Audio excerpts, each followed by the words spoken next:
morning. I already feel really guilty because I feel like the vlogs are gonna get degeneratively more and more boring, because when I'm at home I share a room with 2 other girls. I can only film whenever I'm alone or they're not doing something important, which is very rarely. Right now my sister and my mom are Christmas shopping. My dad's not here, my cousin's at work, so I have the whole upstairs to myself. So I feel like I should take advantage of it and do something, but I'm just woke up, so I'm like, don't want to do anything. It's so difficult to have motivation while I live here because we live kind of in the middle of nowhere, so going places takes a long time. There's no like sidewalks or anything in a neighborhood to exercise, so like I want to go out and go take a walk right now, but I just can't bring myself to be motivated to do that, and it sucks.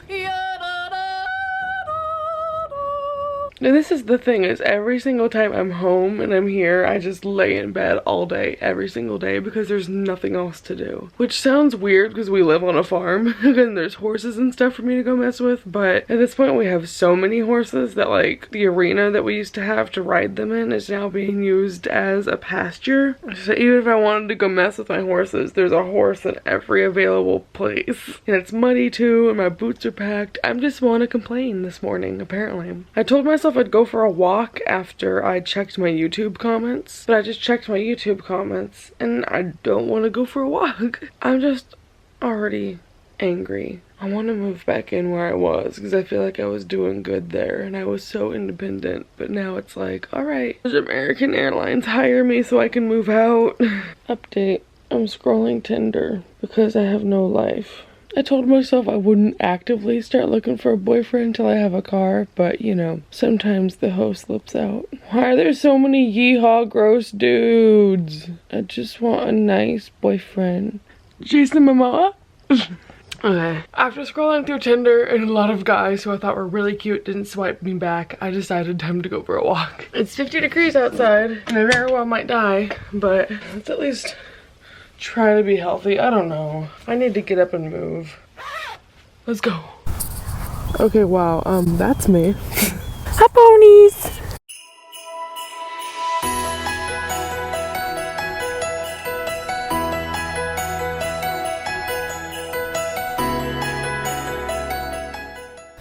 Hi. What are you doing? Hi, honey. Post-walk snuggles. You'd think I wouldn't be so out of breath and red just from walking, but that's how bad I'm out of shape. Like I said, it's absurd how sore and tired I am after that walk, but man, I was literally like halfway through my walk and I was getting tired and I was thinking to myself like, this sucks. I don't want to do this. I'm not going to be able to do this for a whole year every single day to be able to get to the goal I want to get to. And I hate that. To get somewhere, you got to start somewhere. So I'm just going to have to push myself through it. I don't even know how. I need a personal trainer to keep me accountable or like something, because just getting myself up every day to do it, especially when I start working at PetSmart next week, it's not gonna work. And then I had lunch afterwards and now I'm just like sweating and full. Oh god. Hi. I'm gonna stop complaining because yesterday I started a clip that I wasn't able to finish because some people fell asleep in my room and then I didn't have anywhere else to film it. So here's the rest of that clip. I was talking about how I was getting presents in the mail from some of my friends and also some subscribers. So the next book that I was sent is Girls of Paper and Fire by Natasha and Jan. I picked this book up in Walmart the other day and was really tempted to get it, but I didn't because I told myself no book buying till after Christmas. So seeing this in my mailbox made my day. Massive thank you to Amanda who picked this out for me. I'm so excited to read it. It's a dystopian fantasy type world. These girls are basically imprisoned by a king to do things for him in this kingdom, and then 2 of the girls fall in love. Its own voices, Asian representation. I'm not sure if there's a more specific ethnicity than Asian, but I've never heard a bad thing about this book. I really want to read it soon. Next is a book I was sent by Austin, who I love so much. I was able to visit over the summer. He's a booktuber. His channel name is Sovereign Novels. I'll link him down below. We did a little book swap for Christmas and he picked for me Far From the Tree by Robin Benway, which is a book that everyone has been raving about. My really good friend Emily has been telling me I need to read this because she knows I'll like it. So Austin just knew this was a book that was up my alley. All I know is that this is a family-based book about 3 people that are siblings, but they never have met each other, so they all go on this quest to find one another, or at least one of the siblings doesn't know the other 2 or something like that. It's just a family-based novel where they're discovering each other for the first time and learning each other and growing. I don't read much YA contemporary, but everyone says that I should pick up this one, so I'm gonna make an exception, and I cannot wait for it. Next, I got 2 books from someone, so thank you so much, Heather. You're a sweetheart. She wanted to give me a little graduation present and Christmas present combined. So from her, I received first The Body Is Not an Apology by Sonia Renee Taylor. This is a book that I've heard Sylvia from, wow, this is sad, I should know what her channel is. Wish, something with Wish in it.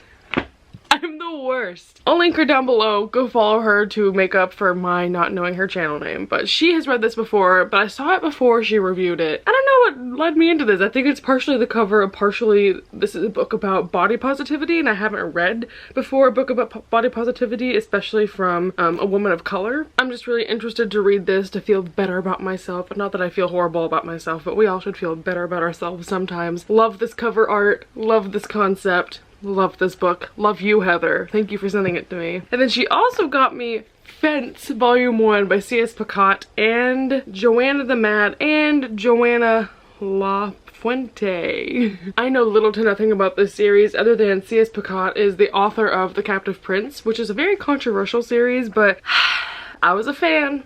I'm not gonna lie, even though it's pretty gross and I know there's things wrong with it, I loved the writing and I loved the characters. So ever since I knew she was working on a graphic series with other people, I was like, So I think this is just about a group of boys who do fencing at a boarding school or something like that. So yeah, it's 2 boys that are classmates and rivals and they do fencing. And enemies to lovers, anyone? I think so. Let me give you a little glimpse of this art. Okay, I really like this art style so far. I love simplistic art that's like easy to read. And this looks like it's gonna be that. Here's what that looks like. I'm stoked. I want to read this so bad. This was like $5 on Amazon right now too. I almost bought it for myself. So thank you, Heather, for thinking of me. And I really, really want to read this soon. It's going to take me like 20 minutes. One last book. I mentioned a couple weeks ago in a vlog that I needed to complete my Tahada Mafi novel collection by getting it. Oh god, hi. Getting a certain arc of one of her books that I did not have yet. And she came through and said that she would just send it to me. So now I have the cover art arc of A Very Large Expanse of Sea. One of my favorites of this year. It's a YA contemporary about a girl named Shireen who is Muslim American, and it's set in 2002 after 9/11. She's having to come to terms with how people are racist and xenophobic against her because of her ethnicity, and it's so beautiful. It's a love story between her and this guy, and it's so sweet and soft. I love it.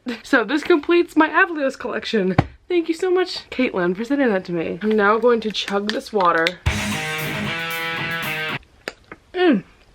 Water is so good, y'all. I still have a decent amount of unpacking to do. Since there's no one else in my room, I'm gonna try and just like hunker down and get some stuff done. I actually also have to reorganize this shelf down here because I got rid of Throne of Glass, so now there's a huge gap. I think I'm gonna organize some books that are going to the used bookstore, or I might post some on Depop. We shall see. Yeah, I think that's the rest of my day.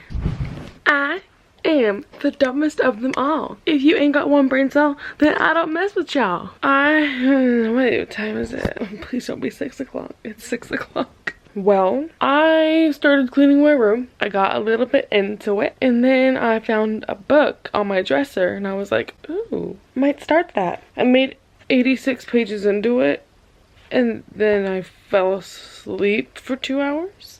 This is my life when I'm home. I don't do anything. Even whenever I have work for 8 hours a day. It's even worse when I have work for 8 hours a day. I do work for 8 hours a day, then I do nothing. But I guess I have a reading update, so let's go, gals. I started Paint by Aya, which is a book that the author sent me a couple weeks ago. And this is described as a psychological thriller. A psychological thriller meets Regency romance. So it's all about this woman who is super duper rich, and one day she's in town for one of her first times after her husband passes away. She sees this guy on the street selling a painting, and she loves it so much. She's like, I love that painting. I want to buy it. Also come to my house and paint my entire house. So she kind of takes this lone painter under her wing and wants to commission him to paint some of her house. Then it's revealed that this painter's uncle is like this really sketch guy. He keeps coming around and doing stuff and being weird and creepy, and so they have to kind of solve how to get rid of his uncle and figure out why his uncle is so obsessed with him. And then the guy himself is pretty mysterious and has some things going on. Right now, I'm, like I said, on page 86. I'm enjoying it, but I have a couple problems with the setup of the book because, for one, I don't know if this book is set in 1960 or 2017. Like, there's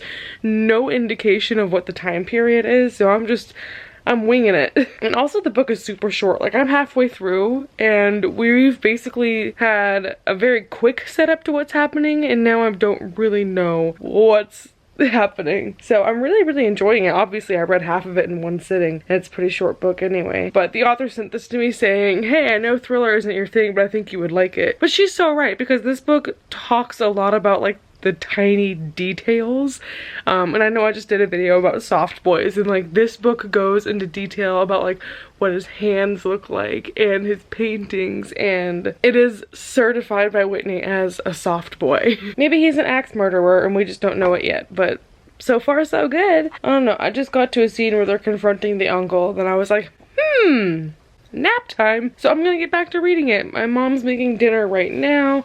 I might be on cat duty later tonight to check for kittens. I was told that we're not checking for signs of labor, we're just checking for kittens, so that makes my job a lot easier. And then we'll see what else occurs. I don't know. Oh, my phone just vibrated. Hello? Give me attention, please. It's my mom saying dinner. I'm living. Bye. Wow. Hey y'all, it's Whitney, and I forgot to film a channel outro. Bye.